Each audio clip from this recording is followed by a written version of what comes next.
Caliente.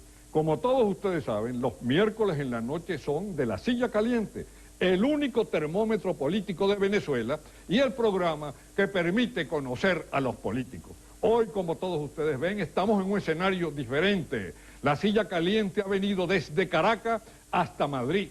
Estamos exactamente a 20 minutos del centro de Madrid, en La Moraleja, la residencia del general Marcos Pérez Jiménez. Hoy vamos a sentar en la silla caliente a Pérez Jiménez, pero antes es conveniente decir por qué hemos invitado a Pérez Jiménez a la silla caliente y por qué él ha aceptado sentarse en la silla caliente. La razón es obvia. Pérez Jiménez, al juicio de los historiadores más respetables del país, es el hombre que partió el siglo. Si recordamos la vida venezolana, vemos que el siglo XX lo han llenado tres hombres singulares, que han sido Cipriano Castro, Juan Vicente Gómez y Pérez Jiménez. Todos los hechos importantes de este siglo, las acciones de este siglo y los otros hombres nacidos en este siglo dependen de la acción de estos tres personajes. El siglo de Castro y de Gómez y de Pérez Jiménez comienza así. En 1899 llega Cipriano Castro, 9 años de gobierno de Castro. Los andinos se incorporan al poder. Viene luego Juan Vicente Gómez, 27 años de gobierno de Gómez, los andinos siguen en el poder. Viene luego Eleazar López Contreras, 5 años de gobierno de López Contreras, los andinos persisten en el poder. Viene luego el general Isaías Medina Angarita, 5 años, y este ciclo termina cuando un golpe, encabezado por el general Marcos Pérez Jiménez, entonces mayor, rompe el ciclo y parte el siglo XX venezolano en dos. Comienza un nuevo ciclo. Un nuevo ciclo en donde los observadores siempre ocultan, yo creo que es con mala intención, que ese golpe contra Medina incorpora al Partido Moderno al gobierno.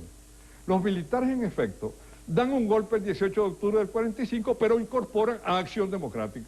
Primer partido moderno que se incorpora al gobierno.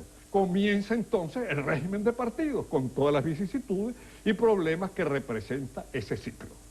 Hoy en día Pérez Jiménez tiene el récord mundial del destierro en el Nuevo Mundo.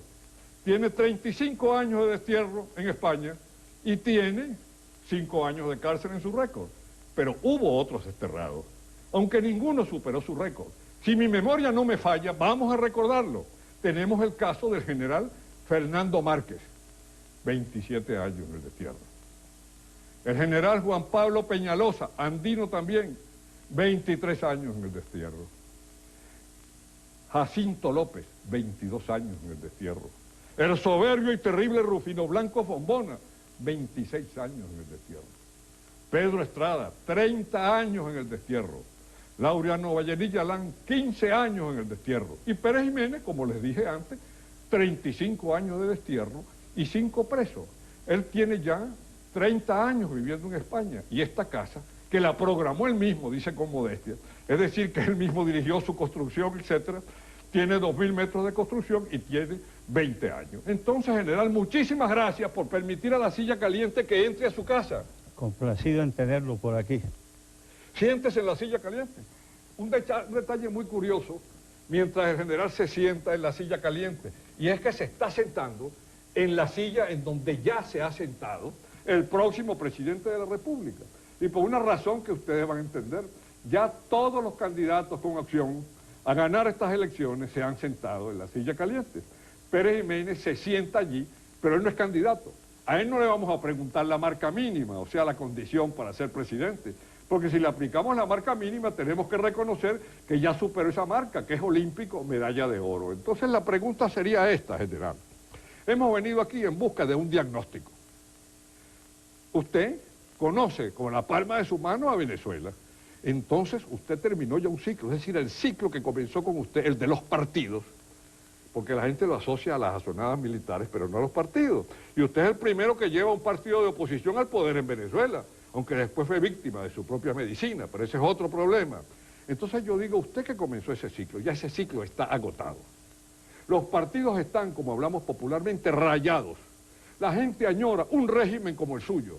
Y las nuevas generaciones en Venezuela, que no conocieron su obra, investigan sobre la obra suya y hablan sobre la obra suya. Entonces la pregunta lógica es esta.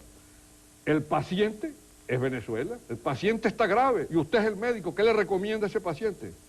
Antes de dar contestación a su pregunta, quisiera hacer algunas aclaratorias. En la actualidad no estoy respondiendo, no voy a responder a las preguntas como candidato a la presidencia de la República por la sencilla razón de que ya pasé la edad que a mi juicio se debe tener y estoy físicamente debilitado, lo que significa que no puedo, en función de ese debilitamiento, hacer una labor buena. Perdón, presidente, usted tiene, para que la gente lo sepa, el general Pérez Jiménez tiene 84 años, está casado con doña Flor Charbó de Pérez Jiménez, tiene 4 hijas, tiene 10 nietos y tiene 3 bisnietos. Siga. Bien, de manera que no soy aspirante a ningún cargo público en Venezuela. Y si fuese aspirante, es decir, no lo soy por 2 razones específicas. La primera de ellas porque no estoy en condiciones, repito, en condiciones físicas de asumir esa responsabilidad. Y en segunda razón, y la más, como dijéramos, impactante, es que yo estoy impedido constitucionalmente a presentarme como candidato. Eso es importante para que los jóvenes lo sepan. El general Pérez Jiménez es el único venezolano que por la Constitución está inhabilitado de ejercer cualquier cargo político. Es decir, Pérez Jiménez no puede ser ni jefe civil, pues, de Chuao. Él no puede hacer absolutamente nada porque lo inhabilitaron cuando, después del derrocamiento, lanzó su candidatura y entonces, pues, arrasó como senador. Entonces, claro, el estatus, Acción Democrática y COPEI temían, lógicamente, que lanzara la candidatura presidencial y volviera por los votos. Por lo tanto, pues, lo inhabilitaron.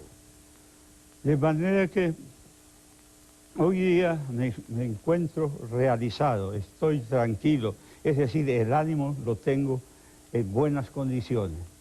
Y como le decía, las facultades físicas están bastante disminuidas. Las intelectuales, es lógico que a los 84 años algunas mermas debe tener la mente, pero está nutrida de nuevos conocimientos porque yo tengo la manía, no la virtud, de cada día aprender algo. ¿Y qué le recomienda a Venezuela? ¿Qué va a pasar en Venezuela? Bueno, a mí me preocupa profundamente la situación venezolana. ¿Por qué, general? Porque el mal no solamente está ahí, sino que está progresando. Es como los cánceres en el organismo humano, de manera que siguen progresando. Eso es lo que me preocupa a mí como ciudadano venezolano. ¿Qué es lo que más le preocupa de todo el panorama venezolano? Hay tantas cosas preocupantes que no me atrevería a señalar una de ellas. Ejemplo, la presencia de las Fuerzas Armadas. Hay un fenómeno que no se registró en su época y que esta época se siente. Fíjese, de todos los candidatos a la presidencia de la República, hay 3 candidatos militares, ¿verdad? No podemos decir ex-militar porque la condición de militar no se pierde, aunque han pasado a retiro. Esos 3 candidatos militares, usted sabe quiénes son, sí, ¿verdad? El comandante Chávez, el vicealmirante Radamés Muñoz León, y es también Sujú Rafo, un general de división. Cada uno de ellos expresa una corriente que existía en las Fuerzas Armadas. La de Sujú es una corriente nacionalista, muy similar a la suya, es una apreciación personal. La del vicealmirante es una corriente constitucionalista profundamente anticomandante Chávez. Y la de Chávez, pues, es un criterio de cambio total con un sentido no tradicional. Entonces, y yo me pregunto, en tiempos de Pérez Jiménez no pasaba eso. ¿Qué ocurrió con las Fuerzas Armadas? Bueno, yo quise hacer de las Fuerzas Armadas la institución modélica en función de nuestra historia. Fueron hombres venezolanos incorporados al Ejército Libertador los que realizaron la labor de independizar colonias dependientes y, valga la redundancia, de países europeos. De manera que esa función se cumplió, la cumplieron esta generación. Ahora queda a la nación venezolana la tarea de redimirse económicamente de los